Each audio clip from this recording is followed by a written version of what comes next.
Section 2. A White Heron. Sylvia is a quiet little girl who loves nature and all nature's creatures.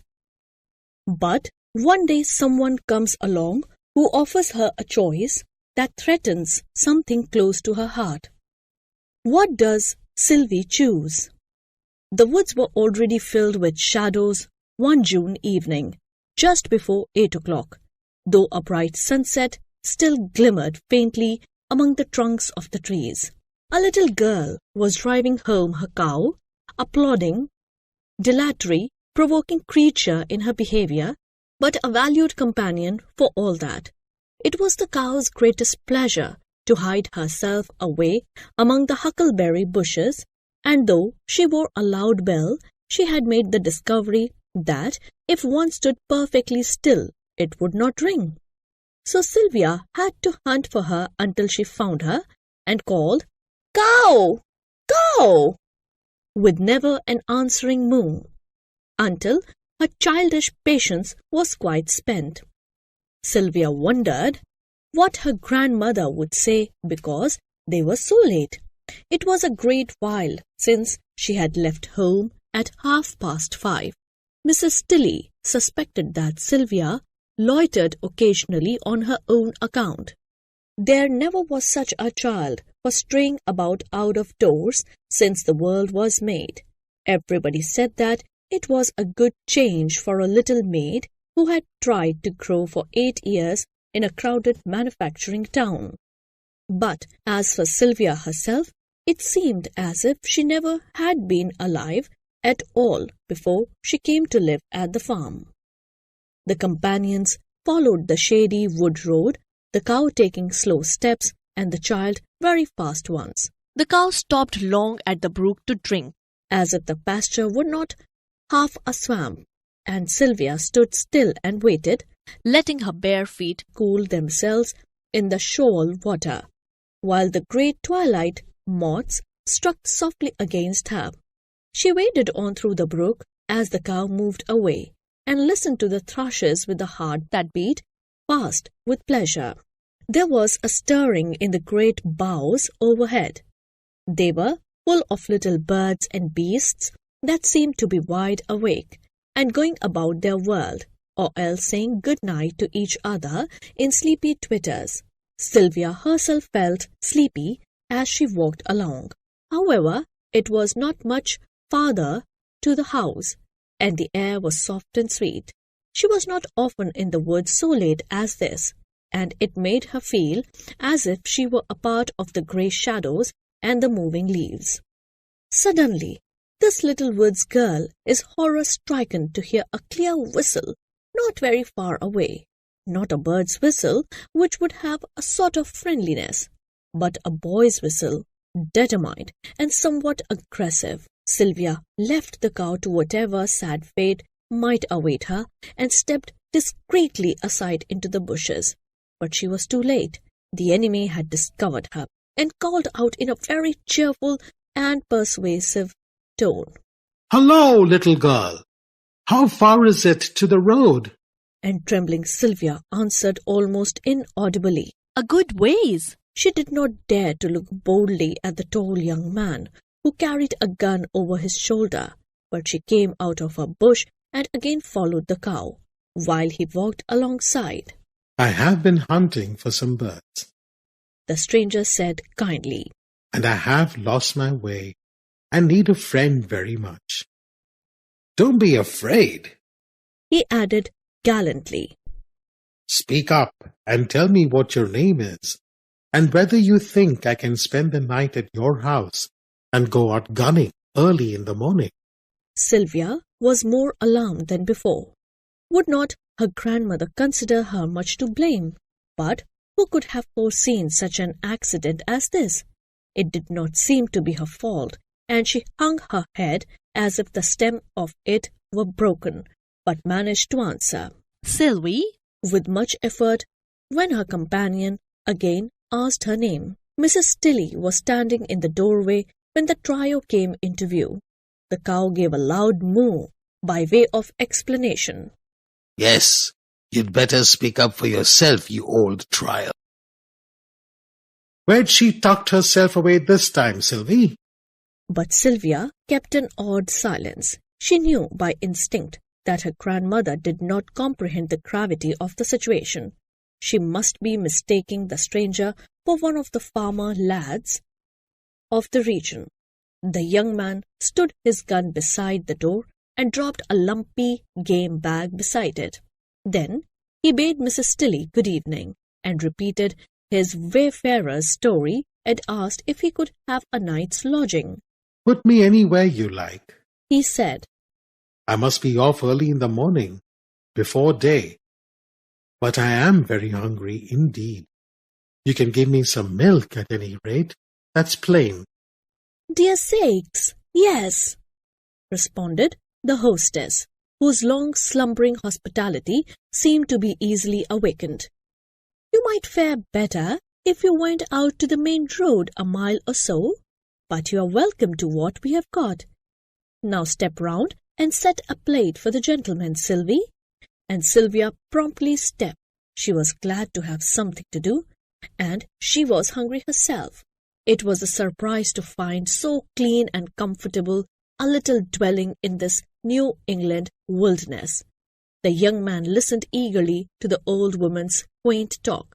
He watched Sylvia's pale face and shining grey eyes with ever-growing enthusiasm, and insisted that this was the best supper he had eaten for a month. And afterward, the new-made friends sat down in the doorway together while the moon came up. Soon it would be berry time, and Sylvia was a great help at picking. Sylvia's mother and a son, who might be dead, in California, were all the children she had left. Dan, my boy, is a great wanderer, I expect, and he's no hand to write letters. There, I don't blame him. I had have seen the world myself if it had been so I could. Sylvie takes after him. The grandmother continued affectionately after a minute's pause. There ain't a foot on ground she don't know her way over, and the wild creatures count her one of themselves. Squirrels she will tame to come often, feed right to off her hands, and all sorts of birds.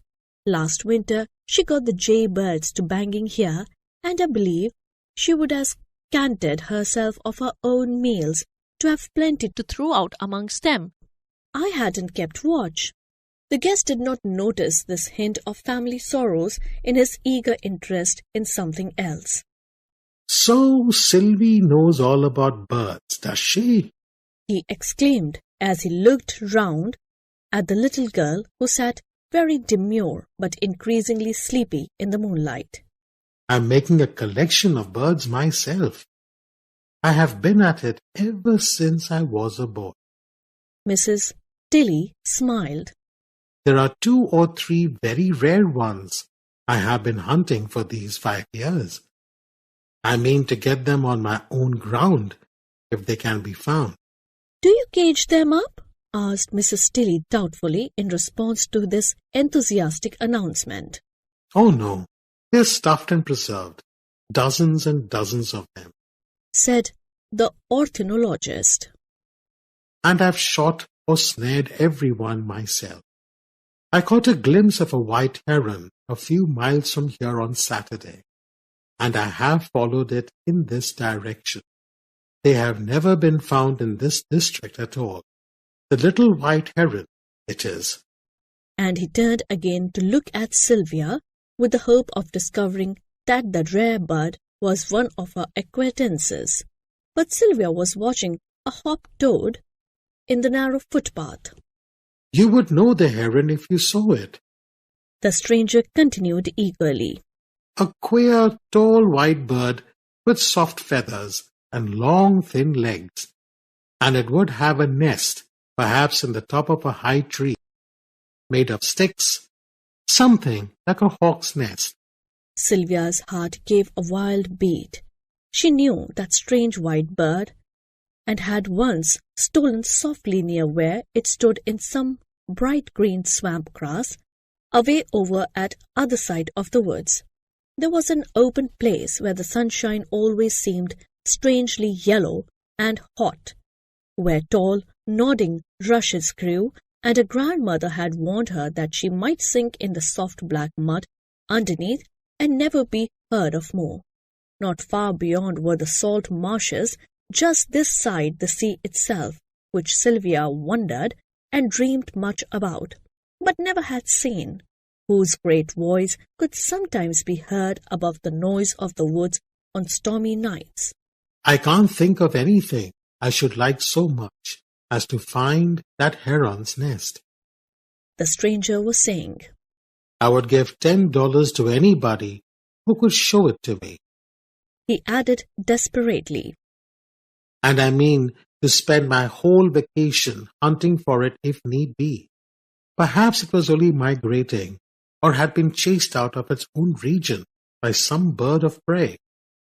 Mrs. Tilly gave amazed attention to all this, but Sylvia still watched the toad, not divining, as she might have done at some calmer time, that the creature wished to get to its hole under the doorstep, and was much hindered by the unusual spectators at that hour of the evening. No amount of thought that night could decide how many wished-for treasures the $10, so lightly spoken of, would buy. The next day, the young sportsman hovered about the woods, and Sylvia kept him company, having lost her first fear of the friendly lad who proved to be most kind and sympathetic. He told her many things about the birds and what they knew, and where they lived, and what they did with themselves. All day long she did not once make her troubled or afraid. Sylvia would have liked him vastly better without his gun. She could not understand why he killed the very birds he seemed to like so much. She grieved because the longed-for white heron was elusive, but she did not lead the guest, she only followed. And there was no such thing as speaking first. The sound of her own unquestioned voice would have terrified her. It was hard enough to answer yes or no when there was need of that. At last, evening began to fall, and they drove the cow home together, and Sylvia smiled with pleasure when they came to the place where she heard the whistle and was afraid only the night before. Half a mile from home, at the farther edge of the woods, where the land was highest, a great pine tree stood, the last of its generation. Whether it was left for a boundary mark, or for what reason, no one could say. The wood choppers who had felled its mates were dead and gone long ago, and a whole forest of sturdy trees, pines and oaks and maples had grown again. Sylvia thought of the tree with a new excitement, for why, if one climbed it at break of day, could not one see all the world and easily discover from whence the white heron flew, and mark the place and find the hidden nest? What a spirit of adventure! What wild ambition! What fancied triumph and delight and glory for the later morning when she could make known the secret! It was almost too real and too great for the childish heart to bear.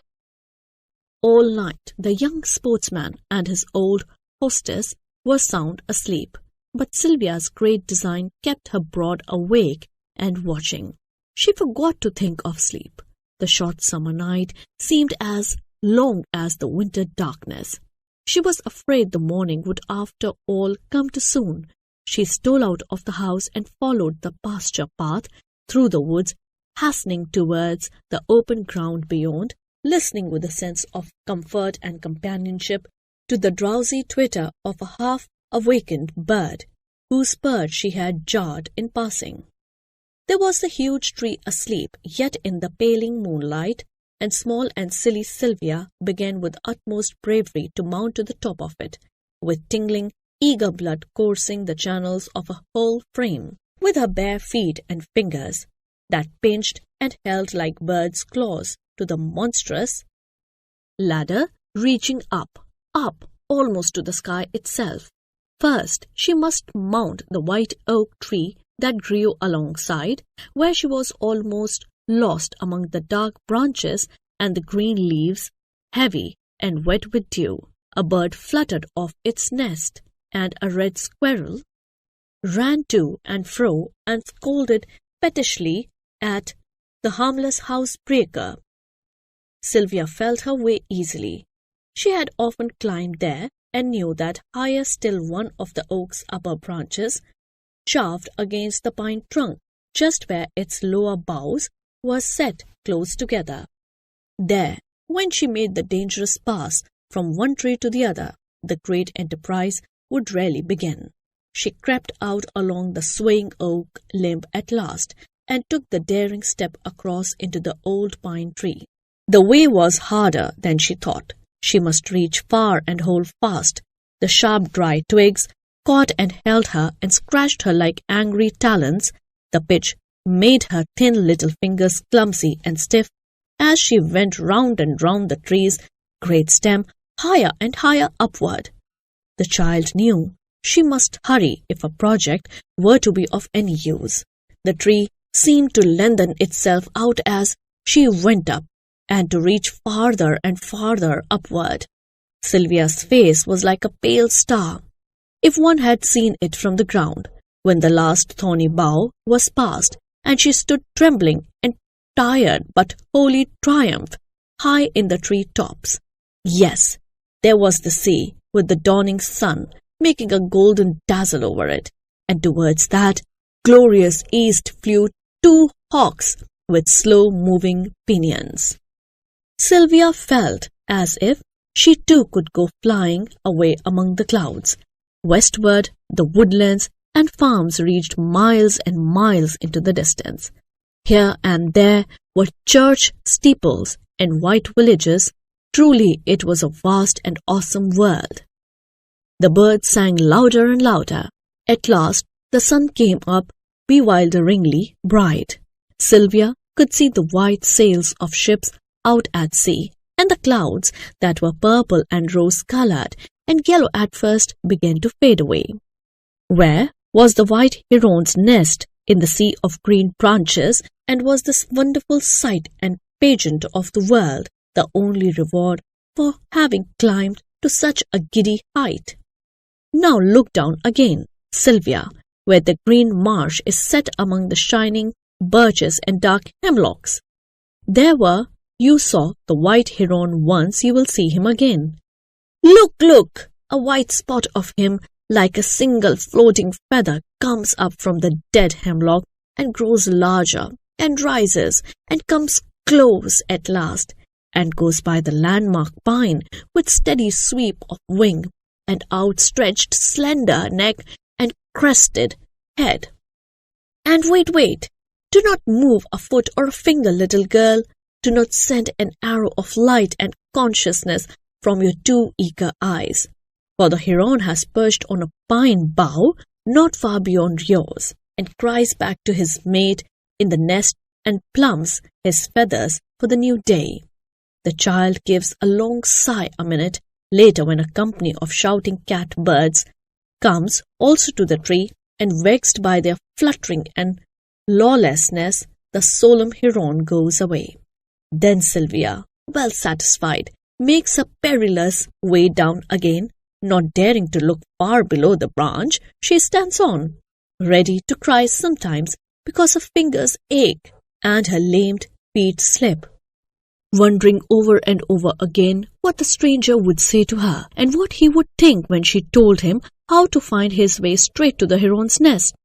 The guest waked from a dream, and remembering his day's pleasure hurried to dress himself that might it sooner begin. He was sure from the way the shy little girl looked once or twice yesterday that she had at least seen the white heron, and now she must really be made to tell. Here she comes now, paler than ever, and her worn old frock is torn and tattered and smeared with pine pinch. The grandmother and the sportsman stand in the door together and question her, and the splendid moment has come to speak of the dead hemlock tree by the green marsh. But Sylvia does not speak after all, though the old grandmother fretfully rebukes her, and the young man's kind, appealing eyes are looking straight in her own. He can make them rich with money. He has promised it, and they are poor now. He is so well worth making happy, and he waits to hear the story she can tell. No, she must keep silence. What is it that suddenly forbids her and makes her dumb? Has she been 9 years growing in now, when the great world for the first time puts out a hand to her? Must she thrust it aside for a bird's sake? The murmur of the pine's green branches is in her ears. She remembers how the white heron came flying through the golden air, and how they watched the sea and the morning together. But Sylvia cannot speak. She cannot tell the heron's secret and give its life away. Sarah Orne Jewett. Sarah Orne Jewett, 1849 to 1909, was an American novelist, short story writer and poet.